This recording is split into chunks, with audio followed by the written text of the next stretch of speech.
Scene 34, the Dominion Council. Empires gather councils to decide how they will rule. Wisdom gathers councils to decide what must never be ruled. Frontier Archives, Council Records. Far above the crystal forests of Kheros, the Oblivion Spear remained motionless against the stars. Its immense shadow stretched silently across the planet below. For the Dominion, occupation had become uncertainty. The expanding harmonic field surrounding Kheros had stabilized. No Dominion weapon had stopped it. No Dominion scientist could explain it. No Dominion commander could predict what would happen next. For the first time in generations, the Dominion faced something it could not control. Deep within the flagship, the command chamber slowly darkened. Holographic displays illuminated one by one. Planetary scans, orbital trajectories, resource inventories, builder anomaly reports. Every screen displayed the same impossible conclusion. The planet was changing. General Vorak entered without ceremony. Every officer immediately stood, not from fear alone, from discipline practiced across decades of conquest. Begin. Commander Rexus activated the central tactical display. A perfect holographic image of Kheros rotated above the council table. Blue harmonic pathways stretched beneath the planet's surface, far beyond every previous Dominion scan. Our occupation zones remain secure. Supply lines remain operational. Ashari resistance remains minimal. He hesitated. The builder anomalies continue expanding. Silence followed, not because the report surprised anyone, because no one possessed a solution. We believe the harmonic network is no longer reacting to the mountain. What is it reacting to? The officer lowered their eyes toward the growing web of blue light beneath Kheros. The Guardian. No one spoke. The word itself seemed to change the atmosphere within the chamber. Not because they believed in legends, because the evidence no longer allowed them to ignore one. Then we eliminate him. Several officers nodded. The proposal sounded familiar, logical, predictable. Dominion doctrine had solved countless campaigns through overwhelming force. Vorak remained completely still. No. No. If killing one Guardian ended this, the Builders would still rule the galaxy. The chamber fell silent once more. No officer challenged the statement, not because they understood it, because they had never heard their commander speak of the Builders with such certainty. Vorak slowly approached the holographic image of Kheros. The blue harmonic pathways reflected across the black surface of his ceremonial armor. For several moments, he simply watched. We have misunderstood this world. The words settled heavily across the council chamber. For the Dominion, admitting misunderstanding bordered on heresy. Yet no one interrupted. Kheros was never the objective. It was the invitation. Commander Rexus frowned. Invitation to what? Vorak did not answer. Instead, he looked once more toward the slowly awakening network beneath the planet. For the first time, the Supreme Commander of the Dominion's 7th Expansion Fleet no longer viewed Kheros as conquered territory. He viewed it as the beginning of something far older than the Dominion itself.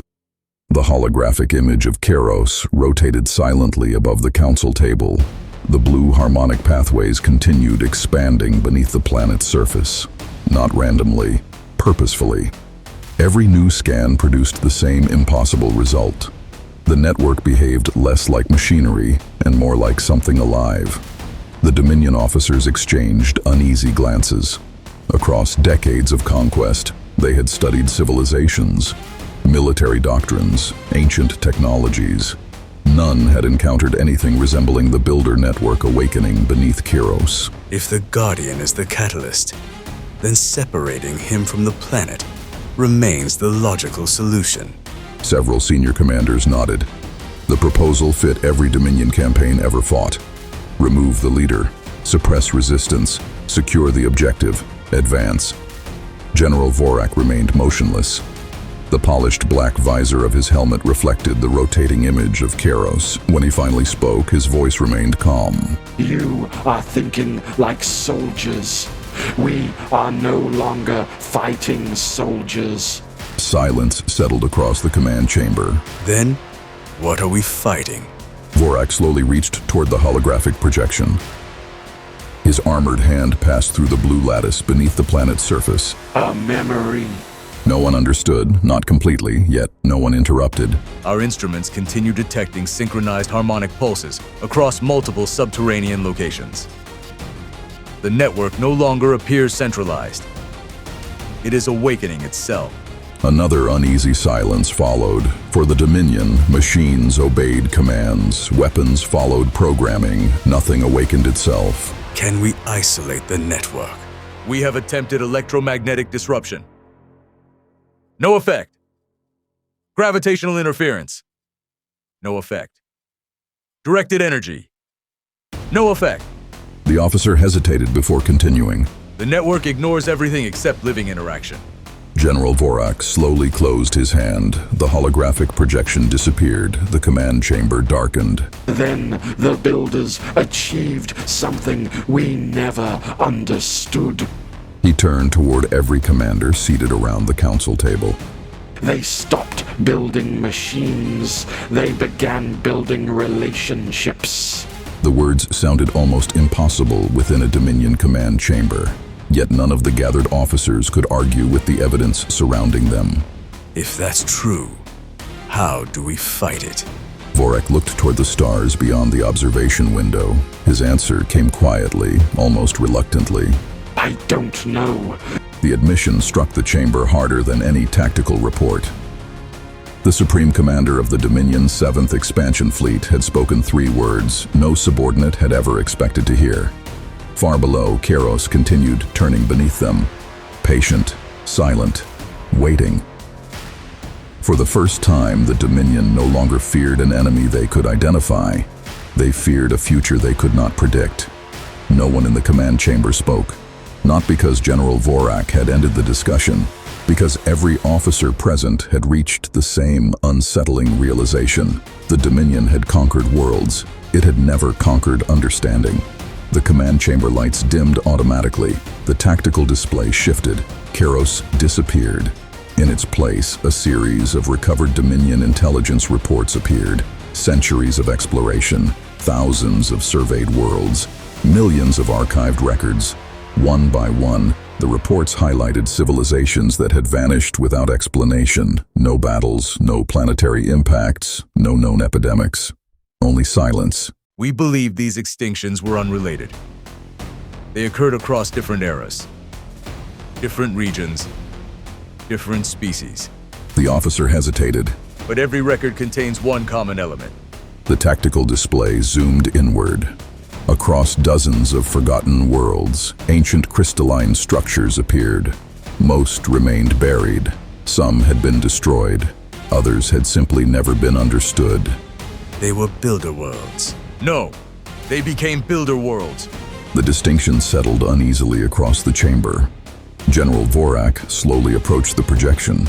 His gaze never left the growing constellation of forgotten civilizations. They did not build an empire. They found civilizations. They protected them. No one argued.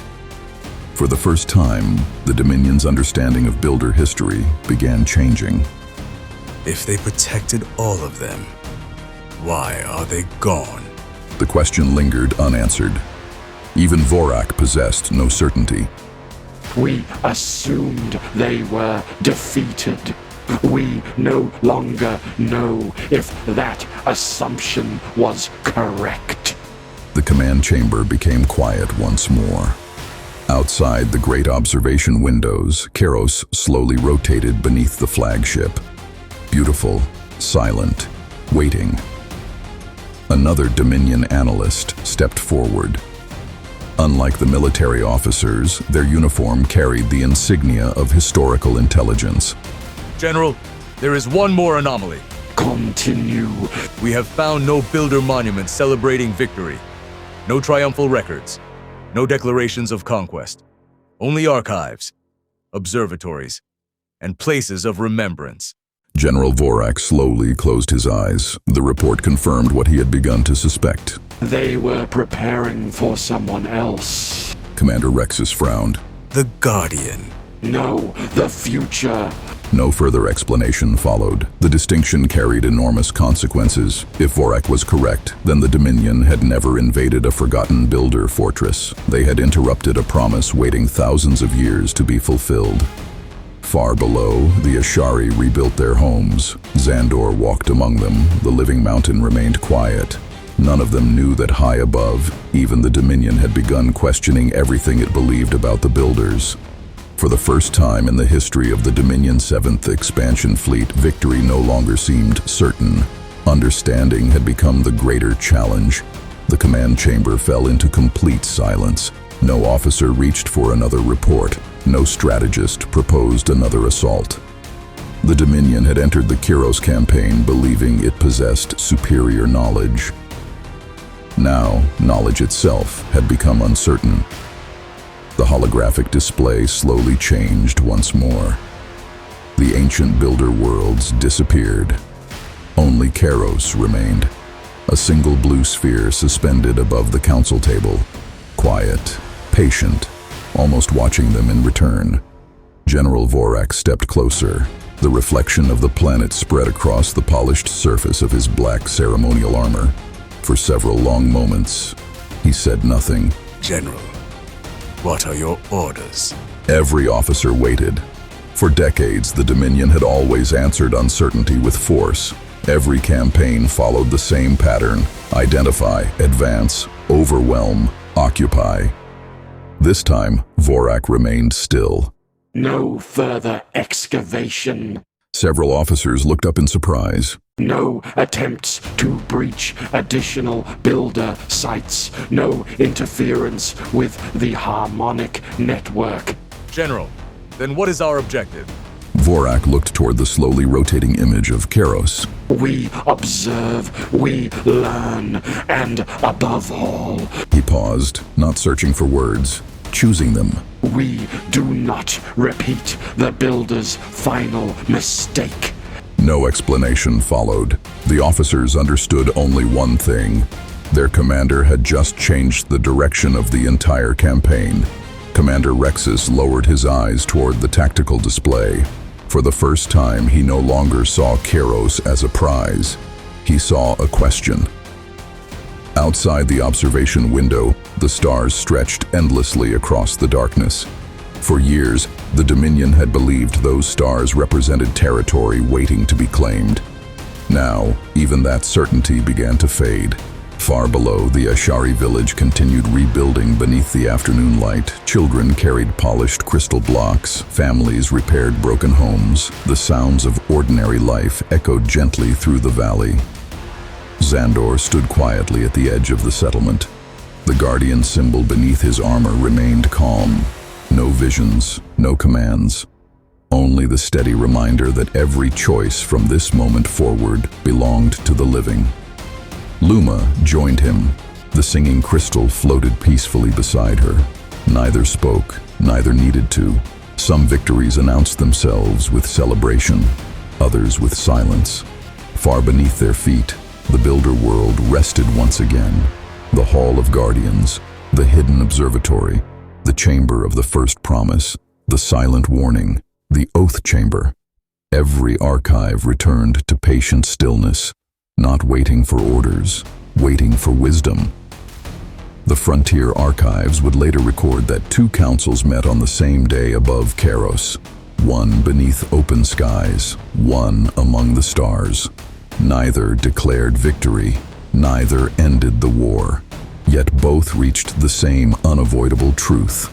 The future could no longer be decided by conquest alone. For the first time in countless generations, the Guardians were no longer the only ones learning from the Builders.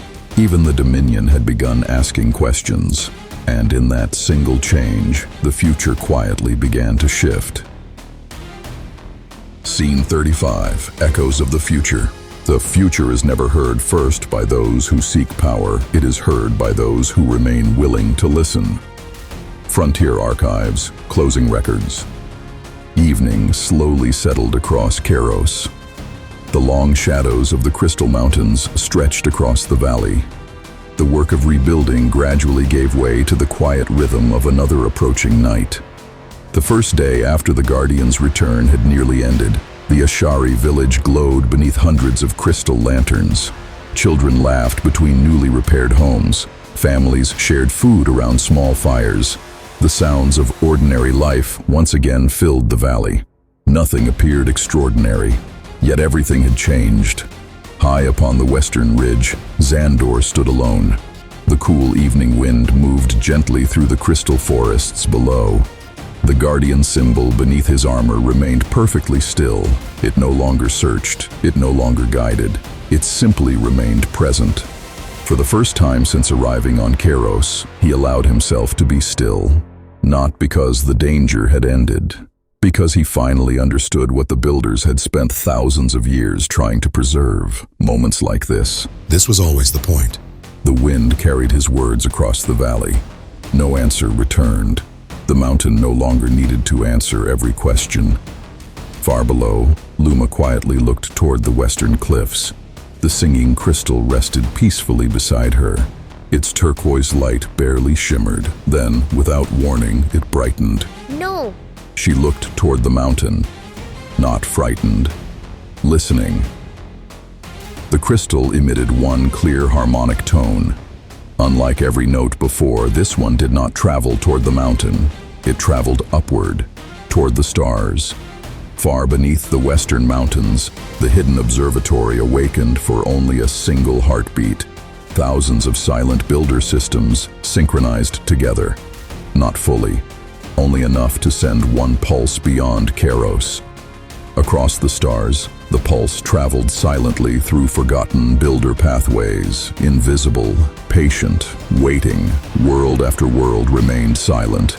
Ancient observatories slept beneath forgotten civilizations. Crystal roads remained dark. Guardian chambers waited. Nothing answered. Then, very far away, one tiny point of blue light appeared. Another. Then silence once more. The signal had not awakened the galaxy. It had simply reminded it. General Vorak stood alone before the observation window. Without warning, every Dominion sensor aboard the flagship briefly lost synchronization. Only for an instant. Then, normal operation resumed. General, we just detected a transmission. Source. Kheros. Destination. The officer hesitated. Unknown? Vorak slowly looked toward the stars. Not because he expected to see the answer, because he finally understood the question. It wasn't calling for help. It was saying, He stopped. we're still here. No one aboard the flagship understood the meaning of those words. Vorak did not fully understand them himself, yet somewhere deep within forgotten memory, the truth felt painfully familiar. Zandor slowly looked upward. The stars appeared unchanged, silent, ancient, endless. Yet somehow, the night no longer felt empty. The Guardian symbol pulsed once, gentle, almost joyful. The living mountain beneath him answered, not with words, not with visions, only quiet certainty. The promise had left Kheros. Its journey had only just begun. The frontier archives would later record that no one upon Kheros realized what happened that evening. No battle marked the moment. No empire celebrated it. No civilization even noticed. Yet somewhere beyond remembered space, another ancient light quietly awakened. And for the first time since the builders vanished, the galaxy was no longer waiting alone. If you enjoyed this archive, leave a like. It helps more explorers discover our story. Subscribe and join us for the next chapter. Another archive is waiting.